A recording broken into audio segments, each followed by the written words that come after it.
Mbetemi tek ushqyerja, sepse është edhe baza në fillimet e jetës së një bebi. Si duhet jetë ajo në vitin e parë të jetës? Ju thatë që rekomandoni ushqyerjen me qumështëgjiri. Sa kohë është optimale që një fëmijë të marrë vetëm ushqim direkt nga trupi i nënës? Nga të gjitha dhënat e Organizatës Botërore të Shëndetësisë, viti i parë i jetës kryesori është ushqyerja me qumësht. Vendin e parë së ushqyerja me qumshtin e i gjirit, apo në rastet për arsye ose problematika që nëna nuk ushqen me qumësht gjiri, me qumshtit formul. Pra viti i parë i jetës është ekskluzivisht i qumshtit të gjirit apo i shtesës në rast se nëna ushqen me qumësht shtesë.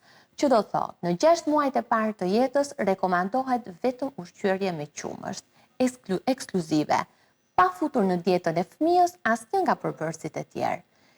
Pas 6 muajve të tjera të jetës, rekomandohet fillimi i futjes në dietë të ushqimeve, fruta, perimeve, bazuar dhe në muajt e jetës që është bebi, por duke mbetur përsëri si vak kryesor qumshtin.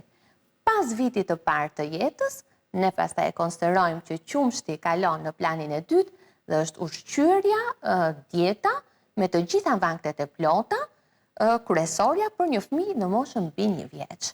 A kemi një ushqim ose një frut, një perim që ne nuk duhet t'ja japim në mënyrë kategorike fëmijës në vitin e parë të jetës, që duhet ta përjashtojmë? Në vitin e parë të jetës, një nga gjërat që nuk jepet, që është absolutisht ndaluar, është mjalti, që duhet ta përmendim këtë.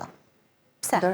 Mjalti nuk jepet, sepse ka disa përbërës tek mjalti, të cilat mund të nxjisë reakcione alergjike që sistemi imunitar i një fëmije të posaçëlindur deri në 1 vjeç mund të jenë të rrezikshme.